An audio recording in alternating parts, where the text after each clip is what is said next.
Hee ha. Hello, everyone. Hello. Welcome back to Taking a Peek. Today is a workshop day, as you can probably tell, because we're all sitting down. Sitting down. Today's workshop will be Luke's workshop. Luke, do you want to introduce your piece?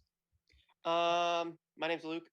I wrote this piece about sort of the internal thoughts of someone trying to calm themselves down. And do you have a name for it, or is it untitled as of late?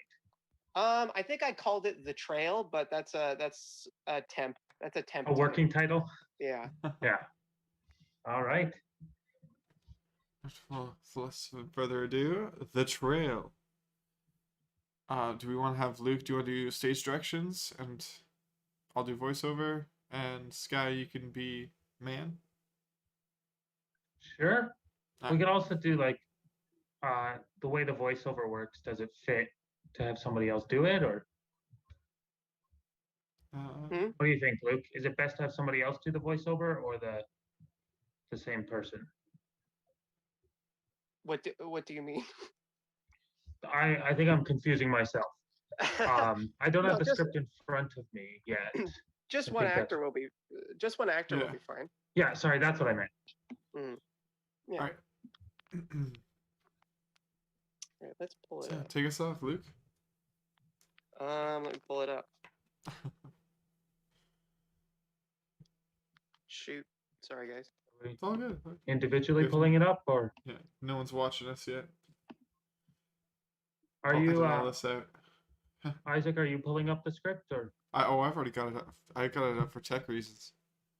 Oh, okay. I thought you were bringing it up on another screen for us. Oh, sorry, no, this, as you can see in my hidden camera, I'm stirring my food.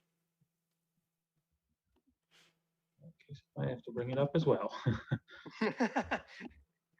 Welcome, everyone. Welcome. I'm just gonna Thanks eat for on coming. camera. This is the fun of live theater. It's confused. So yeah, Skye, I'll just edit all this out once the episode's Oh over. yeah. Just keep saying you'll edit things out and then just leave it all in. That's the Oh, best yeah, there way we to go. do it. All right. Do you want me to begin? Yes, please. Okay. I will not be on the video for this because I can't do both at the same time. That's how you work. All right. Ready? The Trail by Luke Webster. Fade in. External. Trail running through a public green space. On one side, opposite a creek, is a bench. Jay enters, frustrated, and sits down. Oh boy. Let's try and do this. Let's see. A tree? That'll be good. Nice tree to relax and to look at and to be calm. This is good. This is nice. Very good. It's the same fucking thing. Damien better get his act together soon. He stole... Fuck. You can't steal people's food just because it's the same fucking fridge. I don't have a lot, man. And oh my god, his fucking... Alright. Let's just fucking relax. He didn't know. He apologized. He's not here to hear me.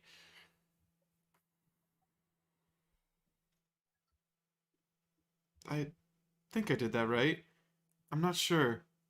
I think you have to attack from the "this too shall pass" angle. I guess I did that, but I'm not sure. I don't know. Maybe let's try it again.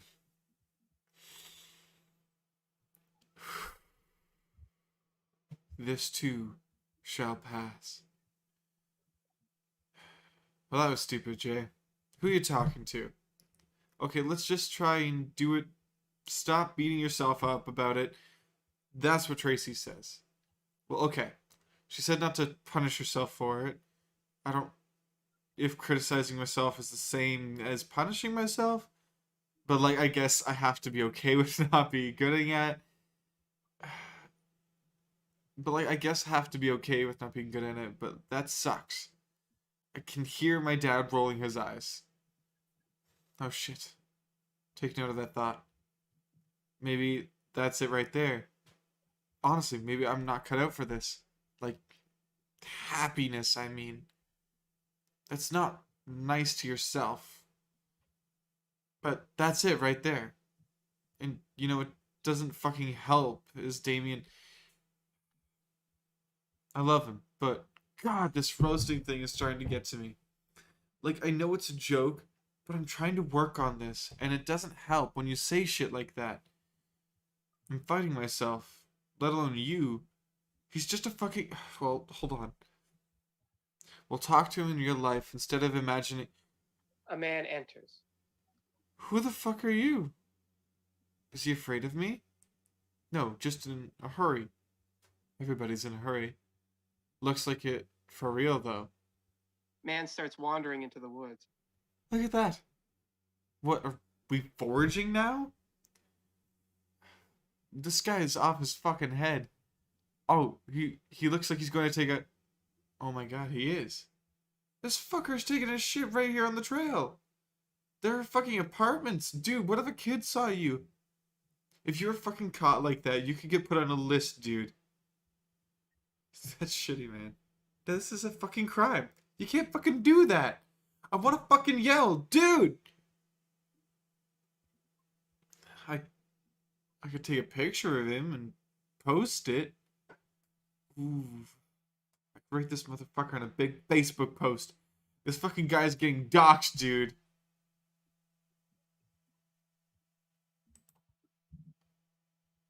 Oh, dang it. My script edit glitched. That's We're going cool. back. You want to start at like number 4? Yeah. I can't call 911. This is fucking disgusting, but not like an emergency. Who do I... Is this like what 411 is for? Last time I called, no one picked up. Who do I tell about this? This seems... Oh shit. I could take a picture of him and post it. Ooh, I could write this motherfucker in a big Facebook post. This fucking guy's getting doxxed, dude. Okay, how do I... Dear followers, today I... No, that sucks. Too formal.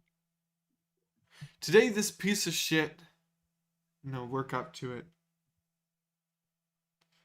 Try...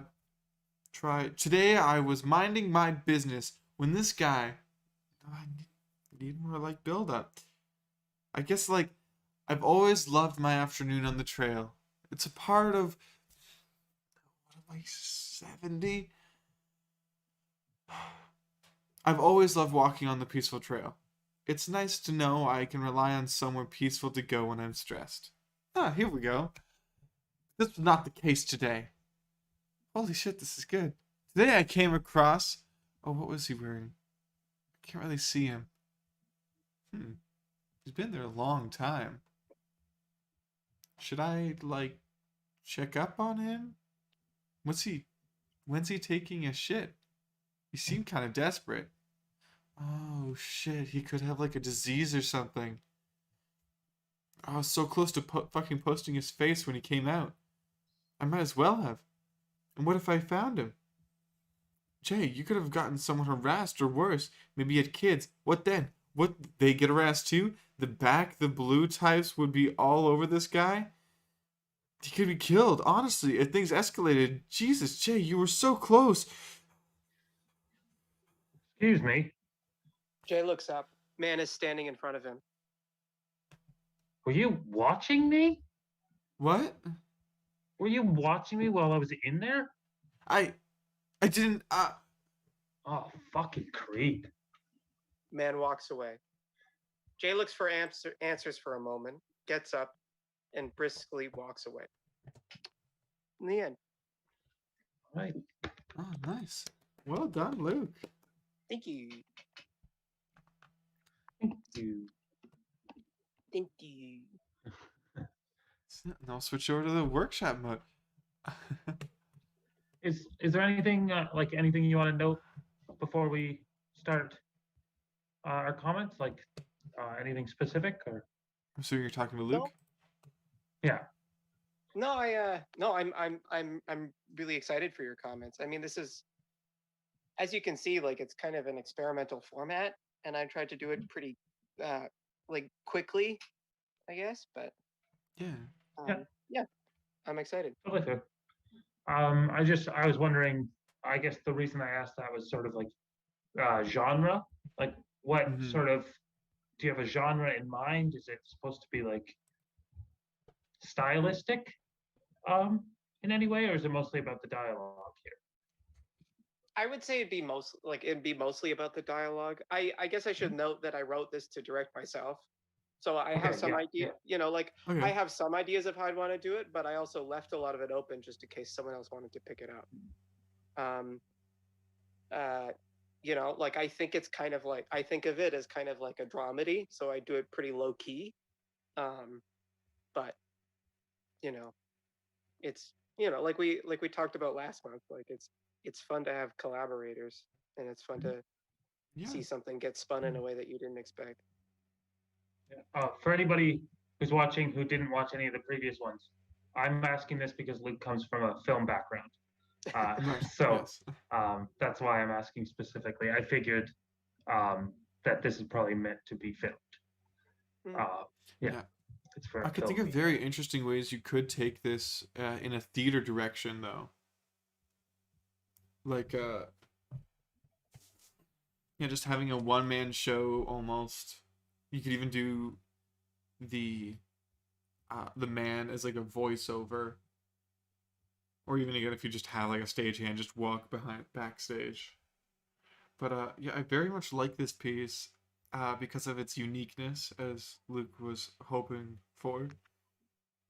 Because with the workshops that we've done so far, I've been very amazed to see like the different styles that everyone's taken, and this is I think the first one that's really tried to minimalize the amount of characters, and I just love how kind of entertaining it was just to kind of follow along in this kind of weird panic about whether or not you should take the smallest of actions and post someone online. in this piece.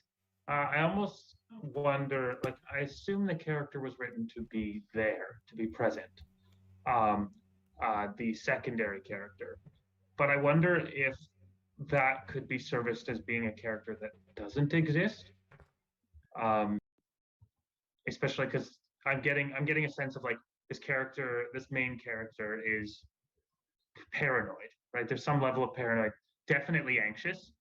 Um, and I wonder if that paranoia could extend to the fact that this other character that they're seeing isn't real, um, right? And they've fabricated this idea.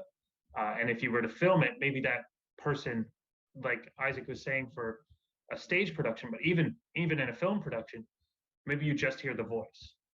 Uh,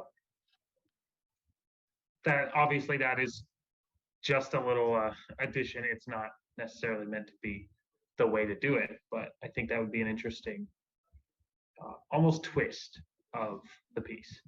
Yeah.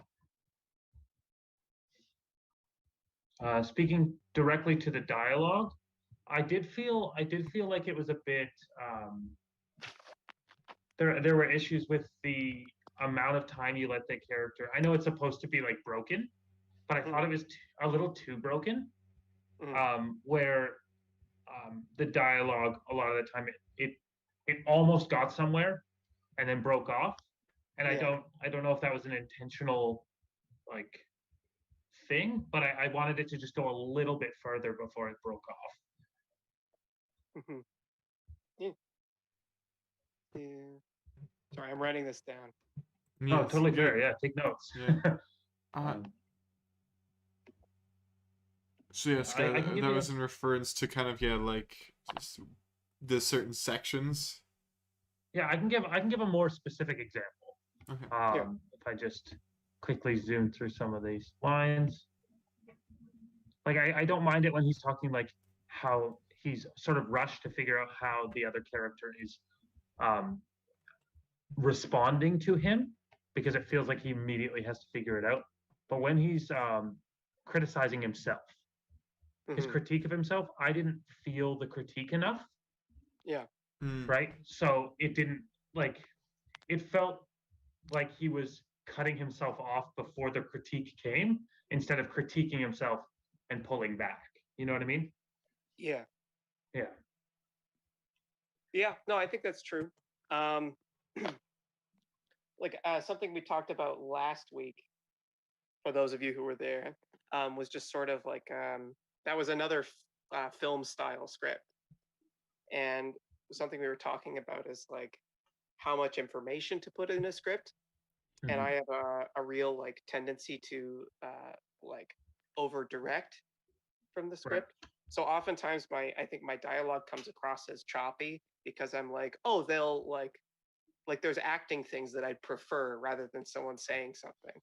Mm. And you know, and it I think you know, it in this particular situation I should probably be a little more explicit in terms of like, you know, going through each thought.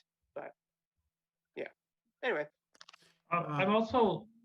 Go ahead, I Isaac. was You just go saying, first. so what I was gonna say was that I definitely got that feeling when reading it, which I tried to add as much direction as I could as I was going. Is that very felt self-reflective kind of dialogue where it was a lot of the thoughts were internalized. So yeah, it would be a lot more acted and up to the camera shots and cinematography. What I would really love from this piece is kind of what Skye was getting at, but like yeah, more diving into that decision. I'm trying to figure out word for yeah, like before you do little things and how anxiety really makes those small tasks seem overwhelmingly huge, right? Like so taking like that doxed idea. Uh, I don't know how far you could push that before it becomes ridiculous.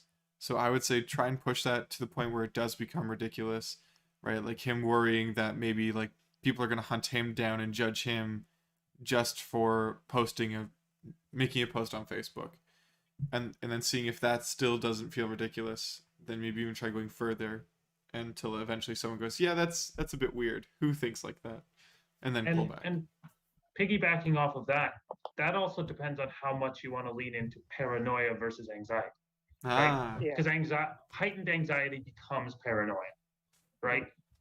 Because a lot of the time, even small, like lightly heightened anxiety is a feeling that is you're going through scenarios that don't exist. Mm-hmm. But once it becomes overwhelmingly heightened, then you really do get into paranoia of things like believing that you're going to go to jail for like say for calling this guy out because you're not supposed to be here or something like that.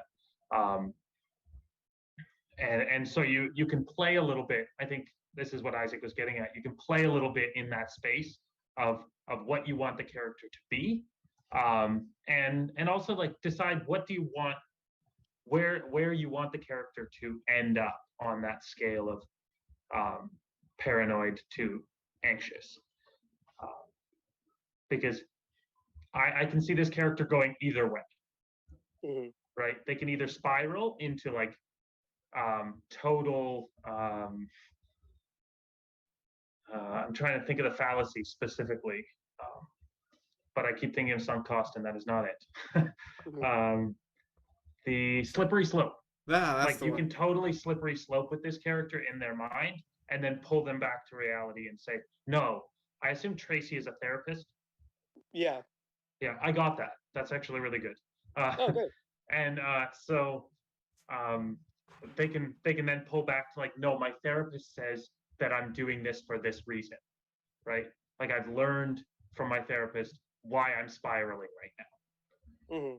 now, and that's when they bring themselves back, and then maybe they spiral again, and then they bring themselves back because I can see that they're fighting with that, and that's sort of the direction you want it to go. Is that the character is fighting with what they've learned versus how they naturally act. Uh, right? Maybe they should tell people about this guy shitting in the woods, but also like they don't, especially if they do have like if you do go the direction of this other person isn't real, maybe they know that they have hallucinations and they're like maybe this person isn't actually doing this, right? Mm-hmm. And so if I call it in, then I could get in trouble for wasting the cop's time or for calling in a non-emergency or something like that, right? Uh, there's a lot of room that this show can go in different directions. Yeah. And we did talk previously about how this is a fully enclosed piece. We talked off camera about this, that this is a fully enclosed piece. So I'm trying to work within the bounds of what's in the piece, but allowing that to also broaden in its scope. I guess more about stakes. Add heavier stakes to your character. Yeah. However you Honestly, decide that that's best. Yeah. Honestly, I think that's like a now you're titillating the possibilities that this would be sort of yeah, I think this could be one scene in like in a larger production. Mhm. Could be, and just Absolutely. like like how deep can you spiral? Mhm. I guess. And that all comes down to what you want your characters struggle to be. Yeah. Mhm. If they are a paranoid person, especially if they are a paranoid person with some level of hallucinations, then you've got a long way to go with that fight of what my therapist tells me and what I perceive, what I experience. Mhm. Um, and if you want to go in that direction, I would actually, I don't know if you've ever seen Mr. Robot, but the character's schizophrenic in it, and that is a very they have a very interesting relationship with story and this mental health issue that he's struggling with. Because what I was gonna say is, yeah, like I very much interpreted this as a uh, me versus society piece, much rather than me versus self. So yeah, I was even thinking about that, where, yeah, if they want to go, like if you want to go to the psychology route, like, yeah, like looking at psychosis and all that, I highly recommend looking into schizophrenic and all that resources. I've got a whole bunch from another piece I've written if you want to look at it. But if you're going Sure. the more society route, I'd be interesting, yeah, to see kind of what Skye and I had been talking about with uh, more of what people would think of. What's his name? Jay? Hmm. Yeah. Yeah, I hadn't thought about it from that angle. And honestly, I wasn't thinking about it in terms of anxiety either when Mm. I wrote it. I'm really glad that we're like this is coming out because this is fruitful. It means When a I lot to yeah have somebody read something. yeah when I was writing it, I was thinking more like the impotence of thinking, and that's a lot of like sort of like themes in some of my work is just like impotence and like building yourself up and kind of like um building yourself up and having like sort of fantasies that go nowhere and If um you if know that's aspirations that don't add up to it and things like that. if that's the direction you're going for, I think you need to go bigger. Yeah. Mm-hmm. Let the fantasy build, like Yeah. really build the fantasy, and then have the character then pull it back and be like, wait, no, that's not going to happen. Yeah. And then build another fantasy, and then wait, no, that's not going to happen. And then all of a sudden, the guy just walks out of the forest. He's like, "What the fuck are you doing? Mm. Like, why are you just staring blankly at me while I take a shit and and like not doing anything?" You Mm. know? I think what might Um, change it from anxiety to the impotency of thought for me is having not just negative fantasies. So like we've got that whole that's a no, good just point. in a hurry, everybody's in a hurry. It would be really interesting to see that kind of go, like him really talk up this other guy, like, oh, maybe he's on his way to a really important business meeting, and and so not just negative, like, oh, that's a crime, and should I call somebody, but also like, oh, he could be a very important person. He could be a secret agent running for his life. Yeah, Isaac has a very good point there because the reason I read anxiety is because of all the concerns that Jay has Yeah. in the piece, right? Always concerned Yeah. about whether they do the right thing or the wrong thing. They're concerned about it, right? Yeah. But if you had them like fantasize about like some level of like greatness because they caught the fucking serial pooper or something stupid like that, then Yeah. you've got this grandiose belief that lives outside of negative thoughts, Mm-hmm. right? About themselves, especially. Yeah, that's a good point. That's a lot of material I could add to it. So Starting we're to here feel a for. lot longer now, right? Yeah. I love the basis this has though, just as like Mhm. as you said, even if it is just a kind of like a snippet of what could be a bigger piece. Mhm. I almost love things like that. Have you guys watched Cake recently on Netflix? No, I haven't. Never watched Cake, Yeah. no. Didn't mean to plug, but basically what it is it's a series of these like small little shorts that are kind of to themselves that are just so wild and weird, and I felt like this would fit almost beautifully with those. Like right, like there was one where like firefighters are running into a house and it's the wrong door, and then they have to go back out into the street, back into the other house. Then like a So just soldier a little comes bit home. absurd. Yeah, uh, and yeah, there's not really a larger like there's more narratives going on in these people's lives, but you're just witnessing the 5 seconds of nonsense. Yeah, That's so I think actually this really is. interesting. Like Yeah, it that's an sounds fucking interesting cool. take of just because I know it's meant to be Jay's inner monologue the whole time until the other character comes out.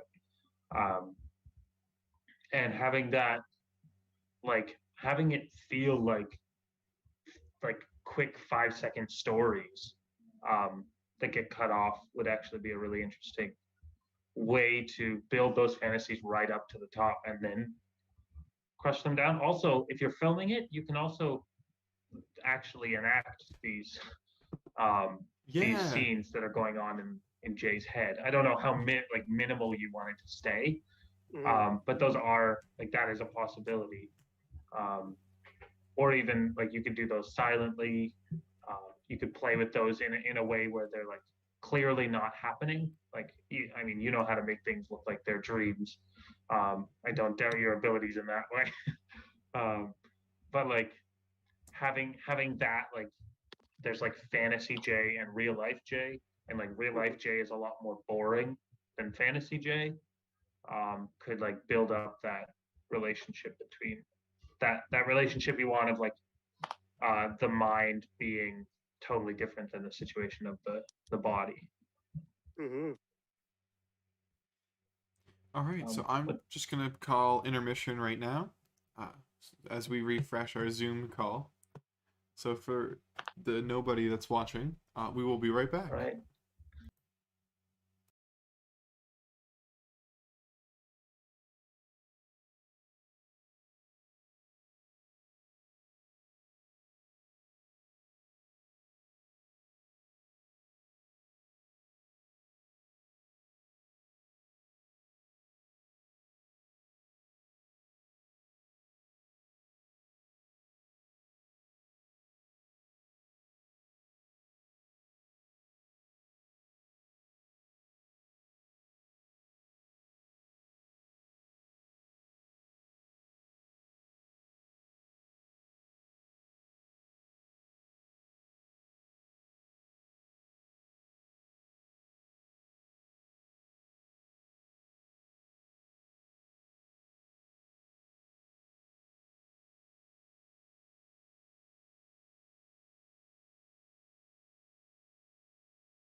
are no 4 people back. All right, hello again. Oh, So yeah, we're gonna cut to the interview section. So yeah, Luke, what is your current involvement in film? Okay. So, when I graduated about 2 years ago, I moved to a new city and did a short film every 2 weeks for about a year.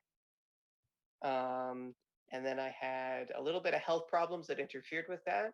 But I also, and then COVID hit, so that put a real damper on things. At this point, I'm getting some things developed. And this is one of them. This is one of my projects that I'm working on. Okay. that's Um, great. Not to mention my involvement in consultation for Taking a Peek Theater. Yes, yes. Yes. Anybody who hasn't watched any previous ones, Luke is actually helping us with our other workshops. Yes. Yeah. So yeah, Luke was our on staff or on call script editor. I'm on call like a doctor. So when you say you're On getting call, pieces, but we also tell him when he's in. So. yes. When you say you're working on like you're developing them, does that mean like you have anything in the pipeline to be filmed, or is it more so just working What on stage? stuff? What stage Yeah, of no. production? No, still preliminary stages. Okay. That's fair. I was in like entering like screenwriting competitions and things like that. I'm also trying to get. Um, I have a concept for a fictional, like audio fiction podcast that I'm pitching to a number of networks. That works. Ooh. Yeah, including CBC. Still trying Nice. to, still harassing them. Keep your eyes out, CBC, Yeah. since I know Yeah. you're watching. Tax. Hey, you pay their salary, dude. True. How long have you been working, Luke, in film and theater? Define working. Well, okay. So How then, long yeah. have you? How long have you been doing art? Yeah, how long have you been Doing- working on art? Sure. Well, How I've many been years doing. experience? I've been doing art since I've been doing theater at least since high school. I acted or was in some capacity in every production that I was in high school. So running tech or playing drums or acting. It's in community theater.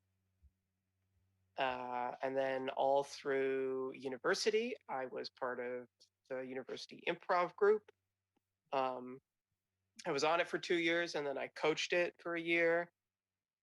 And like I said, when I moved out of that city, I did a short film every 2 weeks to sort of build up my skills because Wow. I was a film studies major, but it is film studies, so there's not a lot of practical work Yeah. involved, and a lot of practical skills I needed to learn on my own. So that was part of the reason I moved, is just to jump in. Yeah, exactly. Yeah, that's fair. That's totally fair. I think that's why we're all trying to move closer to bigger cities, is because, yeah, like I know for me, in my experience with small town, is it's so hard to find people that you need that have the knowledge, right? Like, because anyone who does know anything about film knows that the industries are in those bigger cities. So like, they're if you want to find those people, you got to go there. It's hard to connect if you don't get close to places where it's happening. Yeah. Yeah. Wild. Yeah. So what's a special moment you can think of that really hooked you onto film in that early career? Sure. Well, I in my last year of university, you know what? I'll do two. Mm. When I was about 11 or 12, I was just sort of playing with my brother, just sort of playing pretend with my brother, and we were just sort of like joking around. I was like, okay, imagine and then like this shot, and then you look at me, and then it's that, and my mom was right there, and she said, "Oh, that's interesting, Luke." And I said, "What?" And she said, "Oh, you think in shots." And this was around the time I was getting into high school, and I was like, "Oh, like maybe that's it."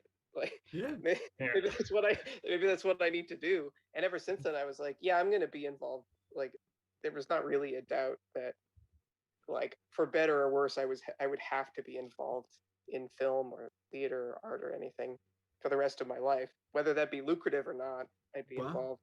Yeah. Yeah.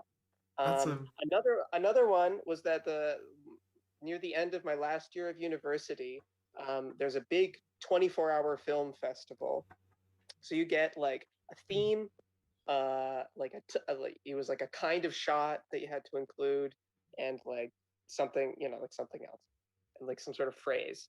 And you had 24 hours. We had little teams. You have 24 hours to make, like, write it, shoot it, edit it.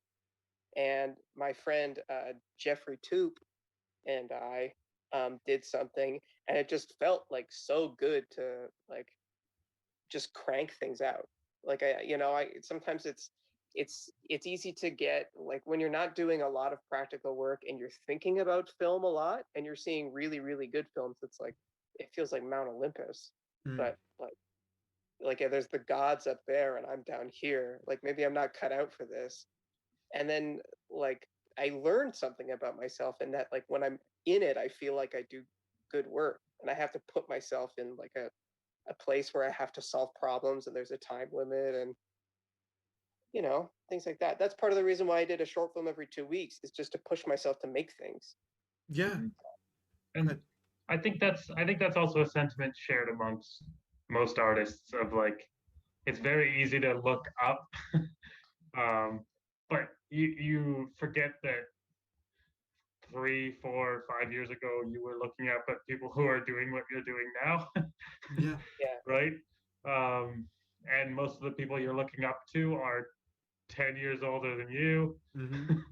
And it's like, how can you hold yourself to the same standards when you're, like, you are improving as an artist, Yeah. um, and always holding yourself to the standard of somebody who's above you.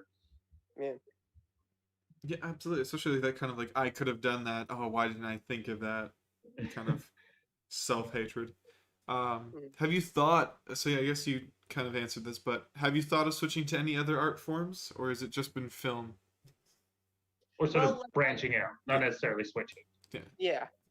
Well, like I like a lot of, I consider myself a pretty, like, interdisciplinary person. Like music has been a part of my life a lot deeper than film has most of the time. I grew Mm, up I grew up, even though film's kind of my vocation, like I grew up in a musical family, and my brother's a musician who has perfect pitch, and like we talk about music, and I play a few instruments, and all nice. sorts of stuff like that. I had a band in high school, but like I like theater a lot, and I think there's a lot to learn in theater. And I like reading about theater. I read like theater theory and acting theory, and actually trying to I'm getting set up with a with some with some positions in terms of shadow directing in some theater companies in uh in my city. And like this it's all like fun, and it's all, Yeah, you can learn something from everything. awesome. So yeah, let's imagine you've got unlimited resources, you've got all your experience. What is your dream project? Oh. Yeah, it's a big question. That's the big one. um I've been developing. I don't know how much you, I you want. don't have to you don't have to go into any secret projects you're currently working. Yeah. Okay. Give it as broad or as general of a thing as you can think of. I Like, is want it to. just a big piece? It is a big piece, and it's something, honestly, like, too big for me to even conceive of directing or creating. Like, it's just like, from a writer's perspective, I hope someone picks it up. But I really, something that I've wanted to do for a long time is a really, like, brutal and tragic stop motion animation film. And Cool. yeah, like, not just brutal as in sad, but like brutal as in, like, kind of blood curdling. There's Like, a lot of please possible. stop this motion. I get it. Yeah, I was please just don't. like almost like a hardcore emo Horror? Hardcore emo Almost. horror? Oh, yeah, okay. Yeah, like there's just a lot of shit that I feel like I wouldn't in good conscience I wouldn't feel good filming and making an actor do. And stop motion animation is a good way to avoid that. Yeah, the right lateral movement. Yeah, Oh. you know. Because yeah, Would stop motion you- is full of horror, nightmare fuel type stuff. So I was wondering, like, yeah, is it kind of like almost like you want to do a mega piece of that? Yeah, like a feature. Like a Nice. stop motion feature film. Yeah, That's really cool. That's like heartbreaking. I can see why you consider that a huge undertaking. Because Yeah, it would be. I would not know where to start. But it's also like it's important to note, given enough time, like Mhm. a large project like that becomes manageable. Mm-hmm. Yeah. You just have to be willing to devote the time to it. Hmm. I say I just know? need someone who's trained in the expertise of stop motion, and then yeah, just a lot of time. That's the two main Yeah. things for that type of deal. I mean, stop motion films have been made. Yeah. Like they exist. I'm trying to remember. I think So, they are must the be first or possible. second most expensive type of animation to produce.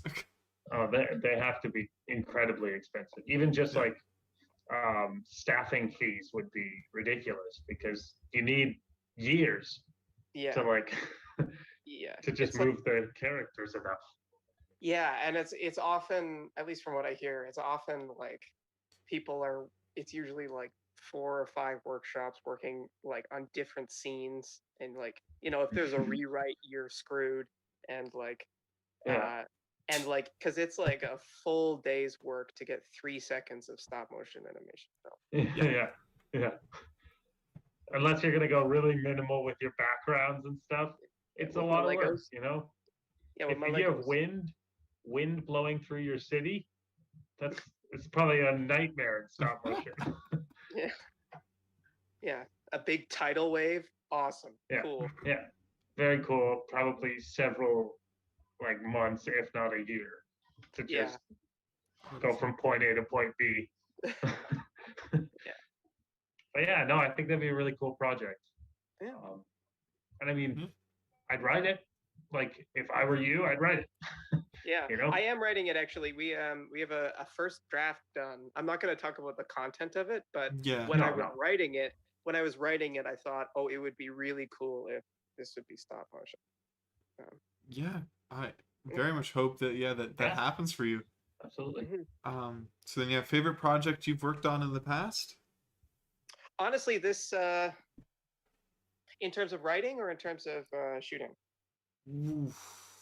Let's go. Let's go with either. Yeah. Give us Either one of one? each. Give us both. Let's see. Okay, let's do. I think writing. My favorite writing that I've done is this project that I'm talking about, Mhm. because it's my first Mhm. feature film, like feature length script that I've written, and I'm writing it with a partner, and we Go big. have lots of we have lots of discussions, and like I went to like a lot of my sort of creative training is through improv, which is mostly comedy, and this is not funny.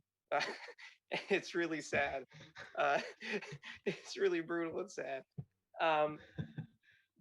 And it makes me sad thinking about it. But Aw. in terms of filming, I have a short film on my YouTube channel actually called Ed's Turn, which was sort of my entry into like making like a short film, and it was the first like real production that I organized. Like I got like friends of mine to like shoot it. I got I wrote it in like an evening, and I was like, I got to get people, and I rehearsed and had people over and things like that. I had a shot list, like I rented a room in a church. Like I felt like a real adult. Mhm. And And is this a public channel? yes, just Would you look like up, to plug it? yes, just look up Luke Webster, and there's a picture of me behind a yellow wall. And if you click if you look on that channel, Mhm. I have a lot of my short films from when I did it every 2 weeks, but I also have Ed's Turn on there. Yeah, we'll toss Yeah, a if you're link in the looking to check those description. out- Yeah. If you're looking to check those out, go to the link in the description. Yeah. And we should also See say, yeah, what we've been talking about. for anyone who watches this in the future, if you want to add any comments, we do pass those along, at least the ones that aren't terrible. So, it's amazing to hear about all these projects you got going on. Is there a specific film, play, or musical that inspires you? Yeah, what's inspiring you right now? What's inspiring me right now? Speaking of brutal, um, every once in a while I have some real macabre taste. There's a about a 5-year-old miniseries from Channel 4, British miniseries called Southcliffe, which is really it's I think some of the most inspiring stuff is like, even though I went to school for film studies and saw a lot of old movies, which I love, like seeing new stuff is important because I'm like, oh, that's what people are doing now, and that's what I'm going to be doing in the future, or something a little different, or I feel like I could get my hands on it. But it's a series called Southcliffe about a fictional mass shooting in a tiny northern British town, northern English town, and it's really, content warning, it's real heart-wrenching. Like, not only is the sort of action really brutal, but it's also like just watching people like spin out in terms of grief. Like most of the series is just watching people grieve in real time, and all the sorts of different Oh, ways that people are spinning out of control. It's really rough. It's sounds really hard to watch, but yeah, sounds interesting. yeah. If you're in a good place and you want to not be, South is, All our Southcliffe fans are they're gonna be sounding off in the comments. yeah, but it's really well done, and it's yeah, like I said, it's heart-wrenching. Yeah, no, that's all. It's nice that you've got something inspiring you.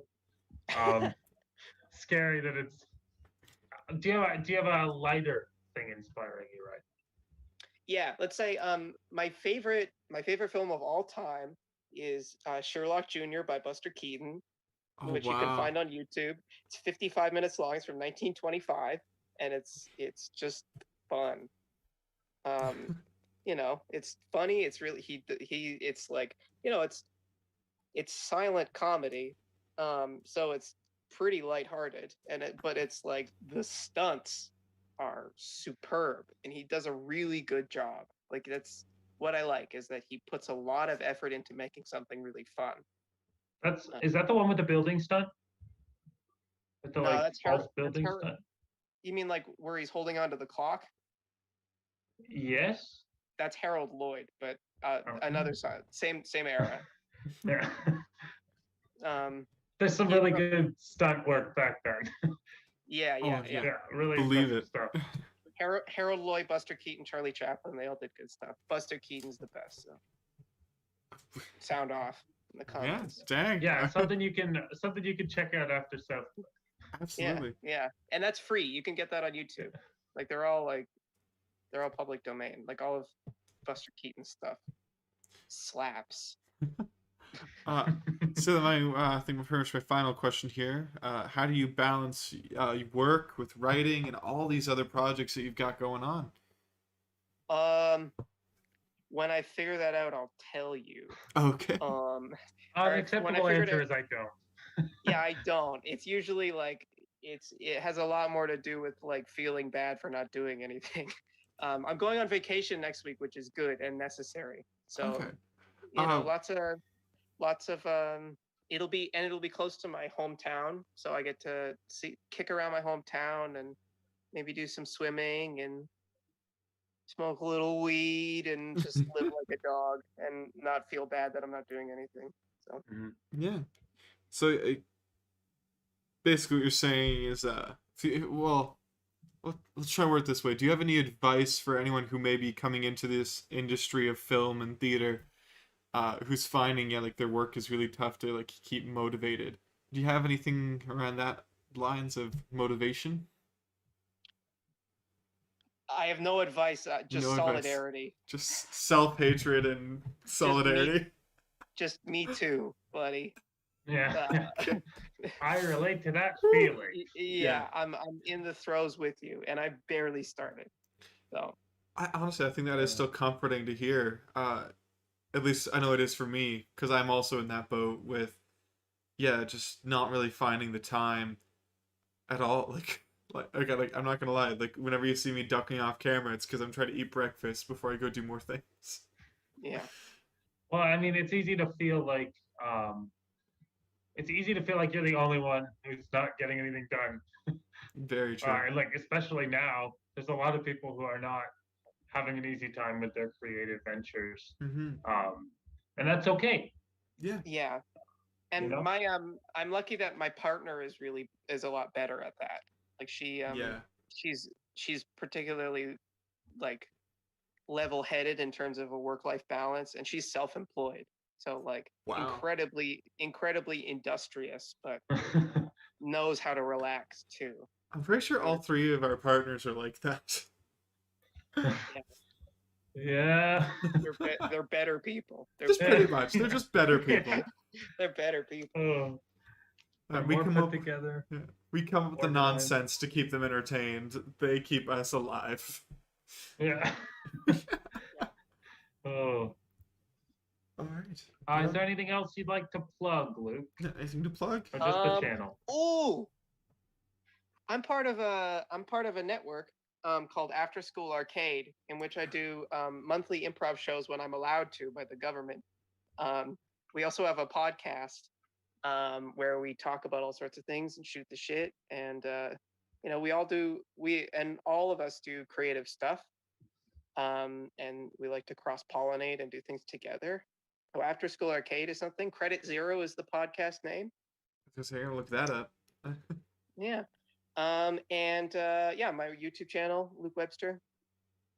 Yeah. And if you send all that to us, we'll make sure it gets into our Yeah. description. Cool, So dude. anybody can check them out from there. Yeah. Wonderful. Yeah. Then I guess we can wrap up now if you want. Unless Cool, Skye, you got any more questions? Anyone know? All right. So thanks for joining us. I mean, I think we said what we need to say. Yeah. I think we're good to wind down. It has absolutely been a pleasure. Not too busy. Likewise. Yes, I'm excited to hear the podcast. Thanks everyone for who watches this episode. And see you all next month. Yeah, for our next workshop. And if you're available on Saturday at the same time, 6 p.m., we do our improv every week. Yes. Feel free to join us there. You can give us suggestions, and we'll take your suggestions and roll with them. Yeah, follow us on Facebook, comment below, like, subscribe, ring that notification bell. Notification bell, all that.